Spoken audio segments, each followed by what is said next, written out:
Section 11.5 is about expected value and simulation.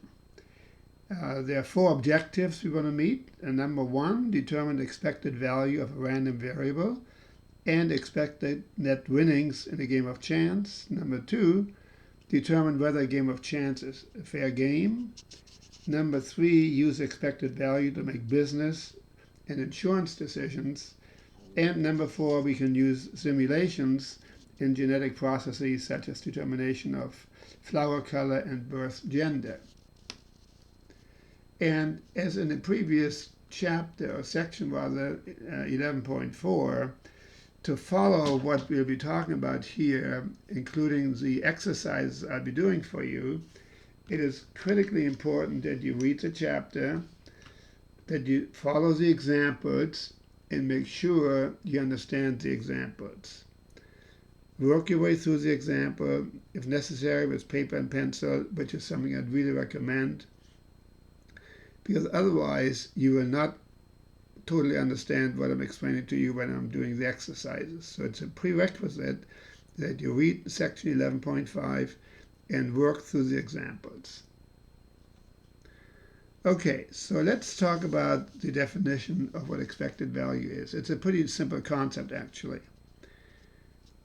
If a random variable, x, can have any of the values x sub 1, x sub 2, x sub 3, through x sub n, and the corresponding probabilities of these values occurring are p of x sub 1, p of x sub 2, p of x sub 3, etc., p of x sub n, then E of x, the expected value of x, is calculated as follows.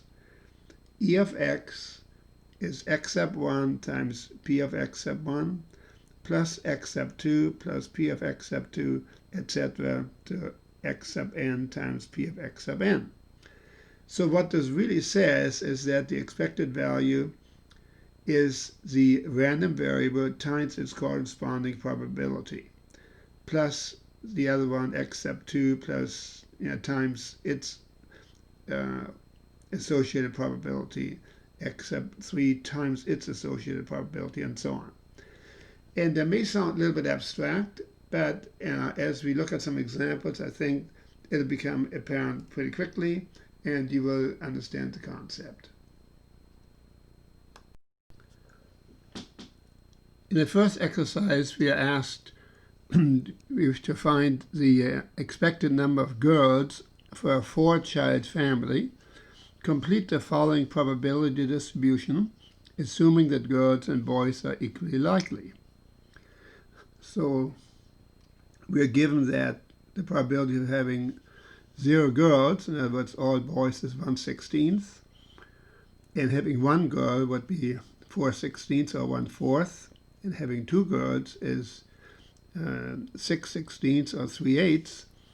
And now we're supposed to find out what is the probability of having 3 girls and having 4 girls. In order to determine that, we need to look at the sample space for excuse me, for a family having four children, where boys and girls are equally likely. So if we let lowercase b stand for boy and lowercase g for girl, then here's a sample space comprising 16 possibilities, starting with boy, boy, boy, boy, and then having 1 girl, and so on. And then we're looking for 3 girls. So there we have, in the case of 3 girls, we have 1, 2, 3, 4. So there would be 4 16ths for 3 girls, or equal to 1/4. And then for 4 girls, there's only one case there, one possibility here. All 4 girls, there's only 1. So there would be simply 1/16. So here we have the probabilities associated with the random variable x, where x stands for the number of girls. And so then to get the expected value, the product of x times its probability, we have 1 times 1/4, and that of course is 1/4. And 2 times 3/8 would be 6/8 or 3/4. And then 3 times 1/4 would also be 3/4. And 4 times 1/16 would be 4/16 or equal to 1/4. So that completes the table. And so we're done with this concept check.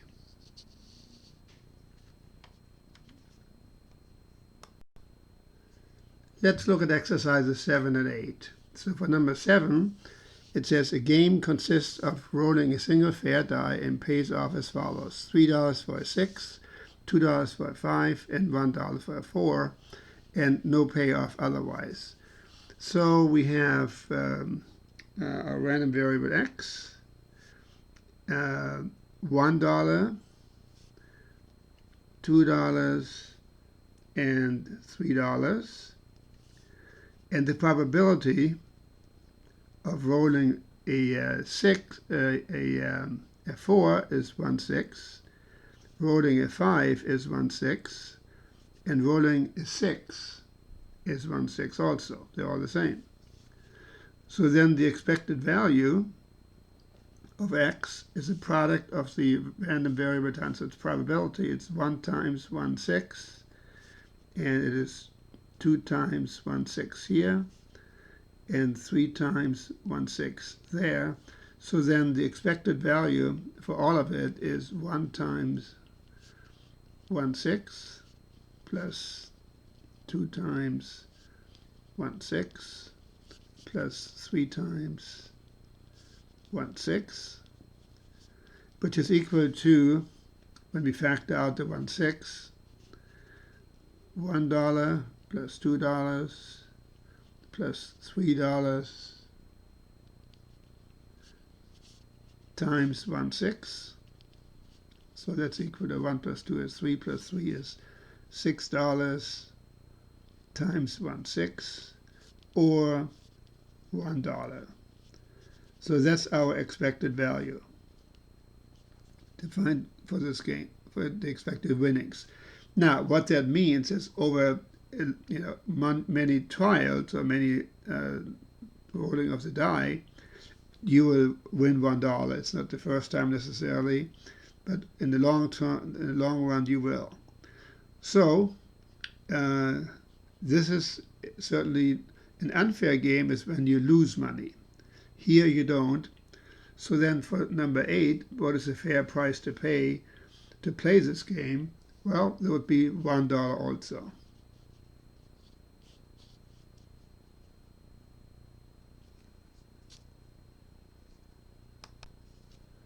Let's look at the next one. Expected winnings in the die rolling game.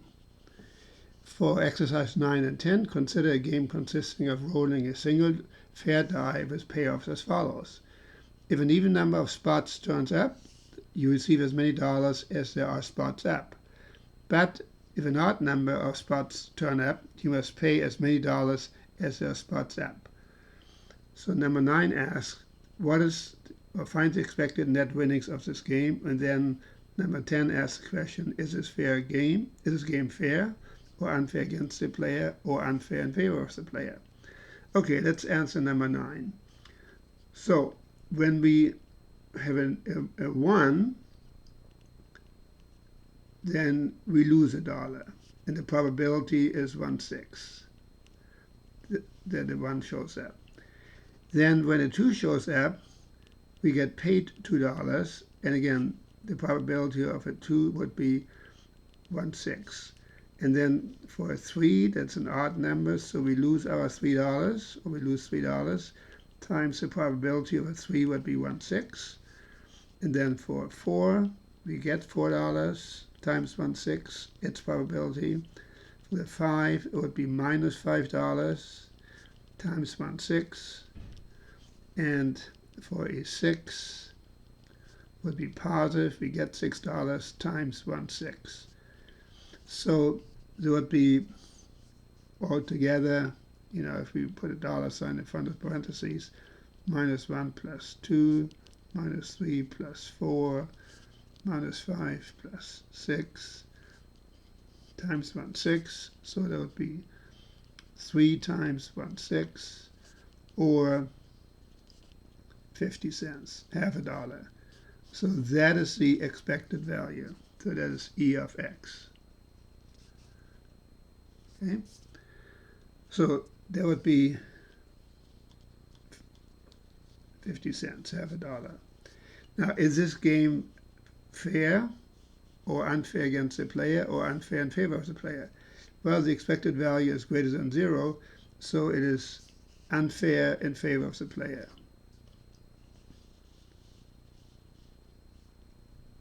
So that would be our answer for this part here.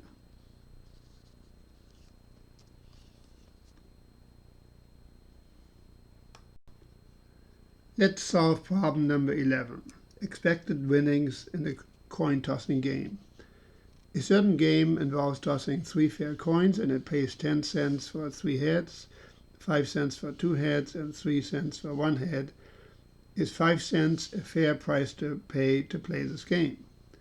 That is, does the 5 cents cost to play the game, to play, make the game fair? So let's set up to describe what we have and what we know. Let us begin by defining our sample space. So we can have tail, tail, tail, head, tail, tail, etc. So we can look at the corresponding probabilities. The probability of 0 heads would be 1/8. 1/8. And then the probability of one head would be 3 out of 8, or 3/8. And the probability of 2 heads would be also 3 divided by 8. And the probability of 3 heads would be 1/8. So, when we have 0 heads, we don't get any payoff, and we paid 5 cents, so we lose 5 cents. Then, with 1 head, we get paid 3 cents. We pay 5, so we're losing 2 cents. For 2 heads, the payoff is 5 cents, and we're paying 5 cents, so the net winnings is 0. For 3 heads, the payoff is 10 cents. And we paid 5 cents to begin with, so the net winnings would be 5 cents. So now we take the product of the net winnings times its probability, so it's minus 5/8. And here we have minus 2 times 3/8, so it would be minus 6/8, or minus 3/4. And these are now cents, okay? And then 0 times 3/8, of course, is 0. And 5 times 1/8 is 5/8. So it would be 5/8 cents and 0 cents here. So when we add up all the expected values, minus 5/8 plus 5/8 is 0, plus 0 is 0. So then the net expected value,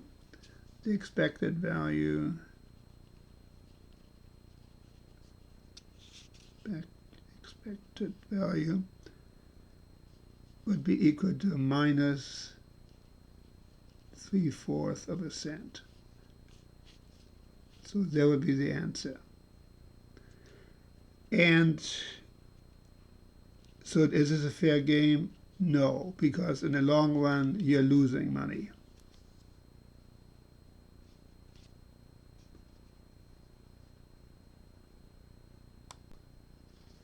Let's look at number 15. Profits from a college foundation raffle. A college foundation raises funds by selling raffle tickets for a new car worth $36,000. If 600 tickets are sold at $120 each, determine each of the following. A, the expected net winnings of a person buying one of the tickets. And then the total profit for the foundation, assuming that it has to purchase the car. And then C, the total profit for the foundation, assuming that the car was donated. So let's do the first part. So a person who buys a ticket pays $120. So that's a minus $120 with a probability of 1 because they're buying a ticket. Now, the probability of winning the car, since there are 600 tickets, would be 1 winning ticket divided by 600, the probability of winning, times the value of the car, which is $36,000. So in other words, that's the value of the car. So we have minus $120, and 36,000 divided by 600 is 60. So the net winnings would be minus $60. So there would be the net winnings, minus $60.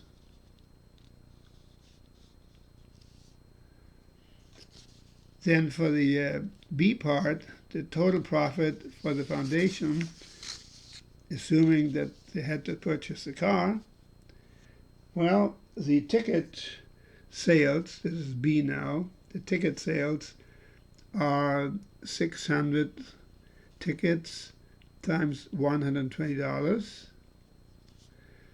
minus the cost of the vehicle, $36,000. So it'd be 72,000. 600 times 120 minus 36,000. So the total profit would be $36,000.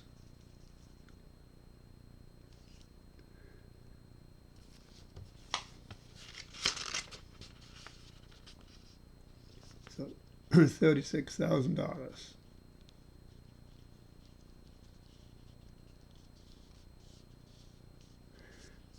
And then for C, what is the total profit, assuming that the car was donated? Well, they sell 600 tickets at $120 a ticket, and that's $72,000. And they have no further expenses because the car was donated. So therefore, we say that's equal to $72,000.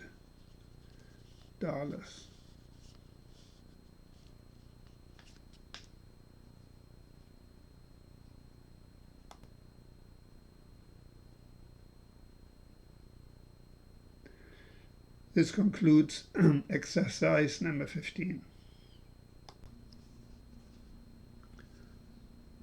So the sample space for this experiment, for this trial, looks like this.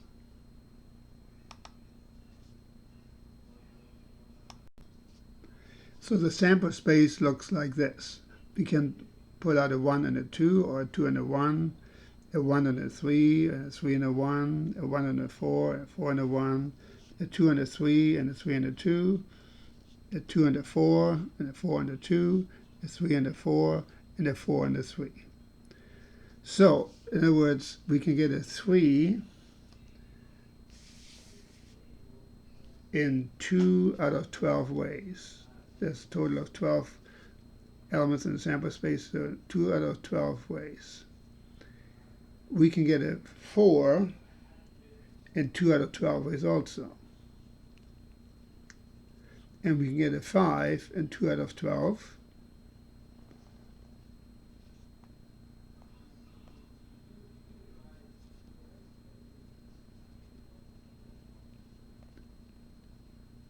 But we can get a 5 again in 2 out of 12 ways this way. A 2 and a 3 and a 3 and a 2. So it's another 2 out of 12. And a 6 we can get in 2 out of 12.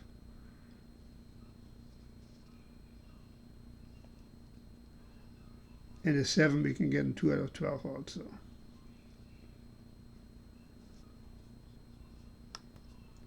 So when we multiply our x times the probability of x, 3 times 2 is 6 twelfths, and 4 times 2 is 8 twelfths, and 5 times 2 is 10 twelfths, and 5 times 2 is 10 twelfths again, and 6 times 2 is 12 twelfths, and 7 times 2 is 14 twelfths. So when we add this all up, 6 plus 8 is 14, plus 10 is 24, plus 10 is 34, plus 12 is, one second. Yeah, so all this adds up to 60 divided by 12, or equal to 5. So the expected value would be 5.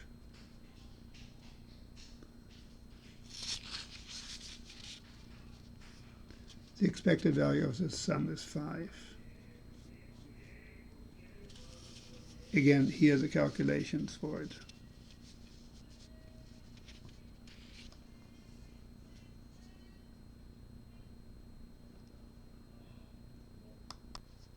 In number 23, we are told that in a certain California city, projections for the next year are that there's a 20% chance that electronics jobs will increase by 200, a 50% chance that it will increase by 300, and a 30% chance they will decrease by 800. What is the expected change in the number of electronics jobs in that city in the next year? Okay, so 20% would be 0.20 for an increase of 200 jobs, and a 50% chance, or 0.50, that the jobs will increase by 300, and a 30% chance that the jobs will decrease by 800, so minus 800. So then that means we have 20% of 200 would be 40, and 50% of 300 would be 150, and 30% of minus 800 would be minus 240. So that means there would be a decrease of 50 jobs. So a decrease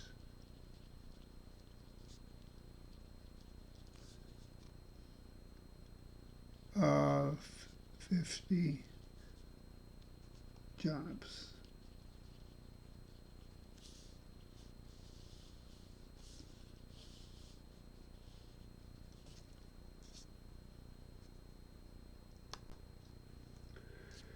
In the last exercise, we talk about insurance purchase. And David is a promoter of an outdoor concert. He expects a gate profit of $100,000 unless it rains, which would reduce the gate profit to $30,000. The probability of rain is 20% or 0.2. For a premium of $25,000, David can purchase insurance coverage that would pay him $100,000 in case of rain. So number 31 asks, find the expected net profit when the insurance is purchased. So let's do 31. So when he pays $25,000, that's a minus 25,000 with 100% probability, or 1. And then he gets $100,000, and there's a 20% chance 0.20, he's only going to make 30,000 in case of rain. So then the net would be minus $25,000 plus $100,000 plus $6,000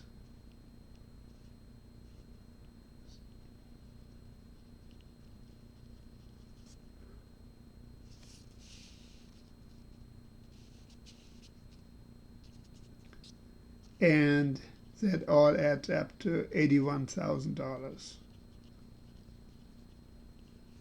So that would be the expected net profit if he buys insurance.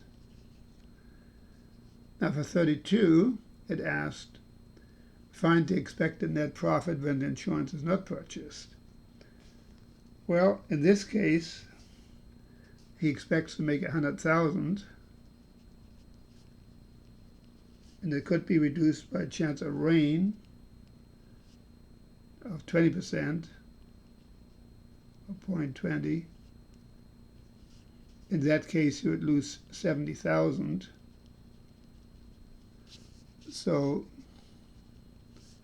there would be 100,000 minus $14,000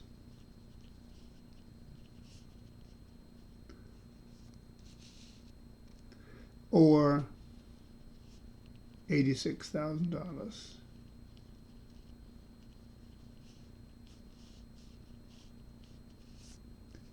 And for question number 33, based on the expected value, which is David's wisest choice, a wiser choice in this situation? Well, it would be do not purchase insurance. All things considered equal. Why? Do not purchase insurance because making $86,000 is better than making $81,000.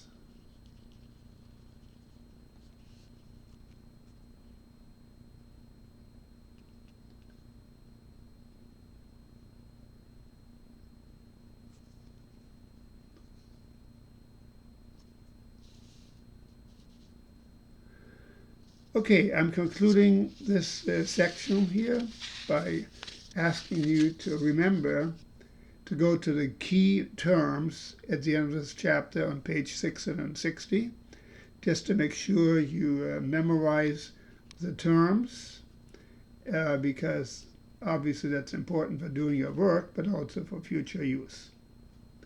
All the best. This concludes chapter 11.